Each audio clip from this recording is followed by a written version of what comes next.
Men's basketball keeps the momentum rolling. And track and field continues to dominate. All this and much more coming up on the Penguin Rundown.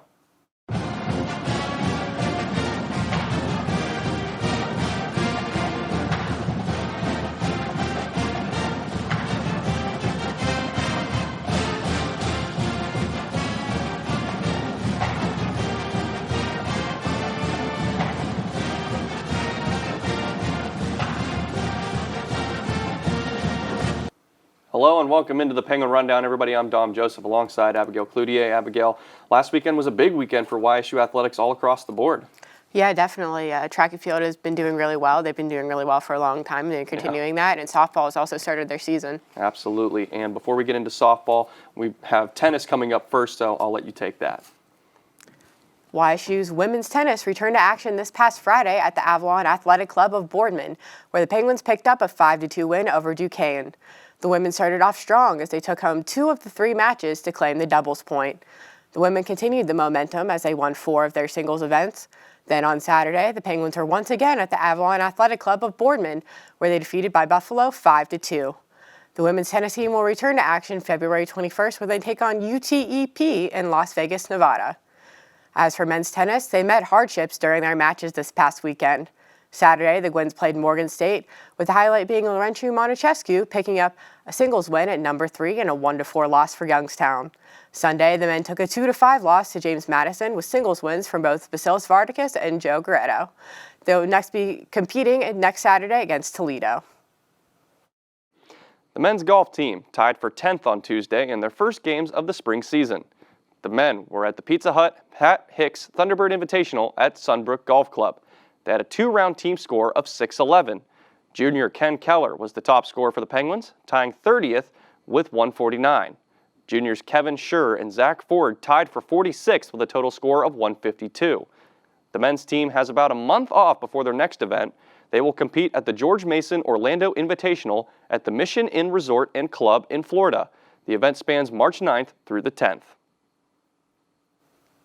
The softball team began spring play this past weekend in a 5-game stretch at the Gardner-Webb American Lodge and Suites Tournament in North Carolina. The Gwins finished the weekend with a record of 3-2. The team dominated their first game against Maryland Eastern Shore with a score of 17-2. Senior Maddie Lusk, who was named this week's Horizon Player of the Week, dominated at the plate and in the circle. That same night, the Gwins earned another win as they defeated Canisius 5-1. Lusk again stepped up as she went 3 for 4 long. Junior Ellie Buffenbarger had a complete night, throwing 3-hitter with 7 strikeouts. The Gwins would split the next day at the tournament, winning against Maryland Eastern Shore for the second time, but falling to Gardner-Webb. In a 5-2 win against Maryland Eastern Shore, Lusk had 3 hits, including her first home run this season for the Gwins. Sophomore Kayla Rutherford would earn 7 strikeouts in 5 innings in her first collegiate career win against the Hawks. To finish off the second day of the tournament, YSU was handed their first loss of the season to Gardner-Webb by a score of 3-5. Buffenbarger's 10-batter strikeout was not enough to defeat Gardner-Webb. On the last day of the tournament, Youngstown State held a good fight but would lose to Canisius 15-10. Junior Nikki Sabini had tied 2 single-game records for YSU with 3 doubles and 5 hits and would also contribute to 3 RBIs.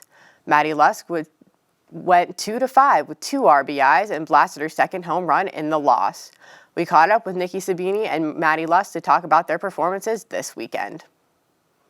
Personally, it means a lot. I've worked hard to get here. I've been here for 3 years, but I also kind of just put it to the side knowing that we're a team, we do everything as a team, so those records don't mean much.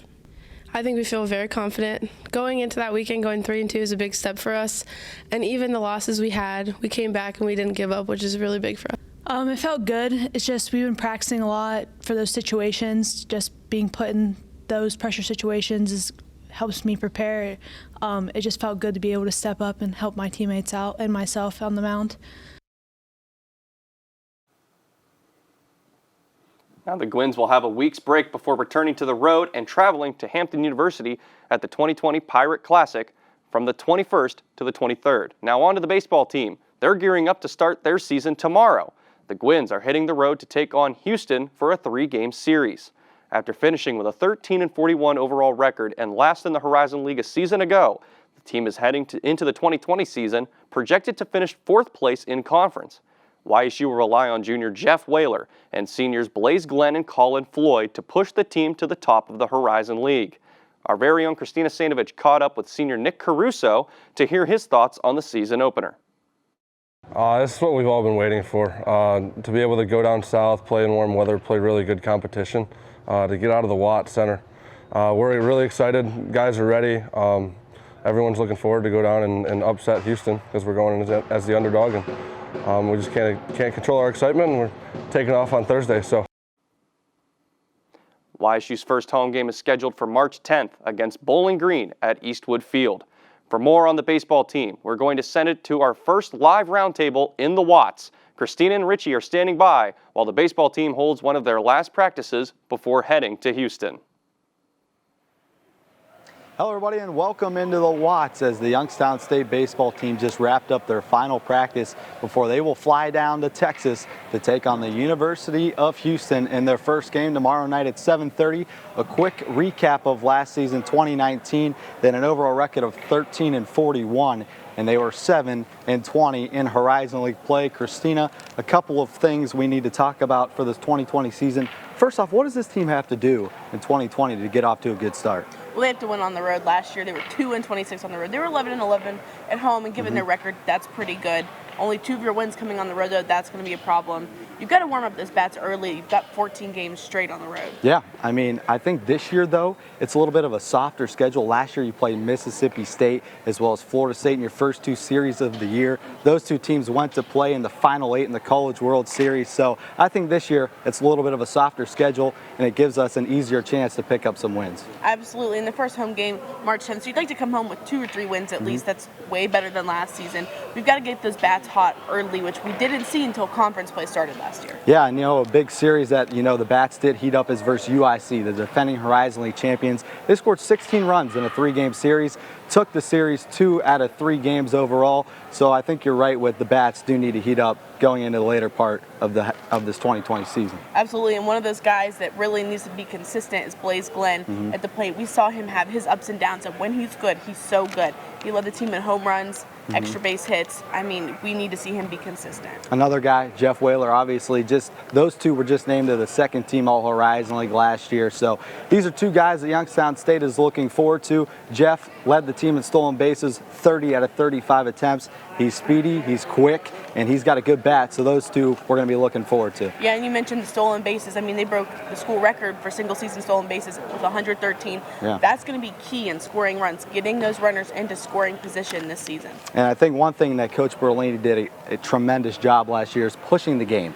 He loved to bunt and he loved to steal bases, and that's something that this year he said they're going to look forward to as well. They're going to continue to do, and I think that if they have that game plan coming into Houston, they could pull out a few games. Yeah, and on the other side of the ball, the pitching, we've got Colin Floyd back, a big left-hander, one of the best pitchers, I think, in the league. Yeah, him coming back as well as almost everybody in that starting rotation. I mean, Colin Clark's going to be that Friday starter. Obviously, you still got Travis Perry, who's going to be the Sunday starter. Marco DeFalco is going to head to the bullpen, which is good. So I think that with these young guys, they got their first year under their belt. It's going to be a good year in 2020 for this bullpen as well as the starting rotation. Absolutely, and we know that Colin Clark, Colin Floyd, strikeout machines, Travis Perry as well, but we're seeing that experience come out more, and that's what I'm really excited for. And we're going to see them come home to Eastwood Field for their first conference opener on March 27th against UIC, and that's something I'm really excited for. I know we're going to be out there, but that's going to do it for us here in the Watts. We're going to send it back to you guys in the studio.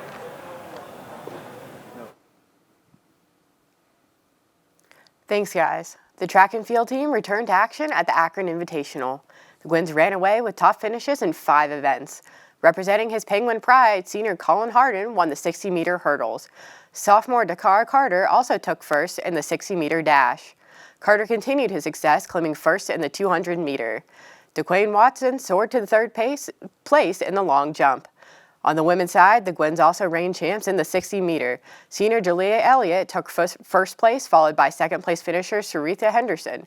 In the 200-meter, Janiyah Bowers took first. Sophomore Dakari Carter and senior Julia Elliott both earned Horizon League Runner of the Week honors. This is the second week in a row that the Penguins won both men and women's Runner of the Week honors. Up next, the track and field team makes their mark on Kent State.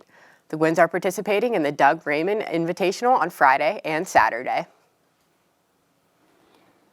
The women's basketball team began their 5-game homestand this past weekend. On Thursday, the Penguins fell to the Wright State Raiders 67-54. A major bright spot on the night was junior McKenna Peters, who led the team in scoring.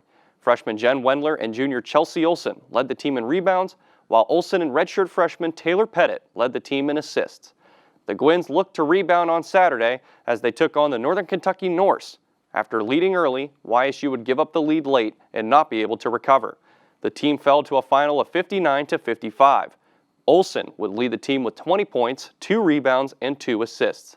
Up next for the team, they will face off against the Cleveland State Vikings on Saturday at 1 p.m. In this game, the Penguins will again wear their pink uniforms for breast cancer awareness. Head coach John Barnes spoke about the pink uniforms and how the team honors those fighting the disease. No question. Again, being at home is always big.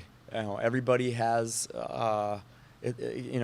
breast cancer has probably affected every one of our players' lives in some way, shape, or form. Mom, aunt, sister, whatever. So they're playing with a higher purpose, I guess you could say, when you talk about that. And having the crowd there and raising money and being able to help with the cause is something that our players really enjoy, and I think are able to dig a little deeper than maybe normal when they're playing for something like that.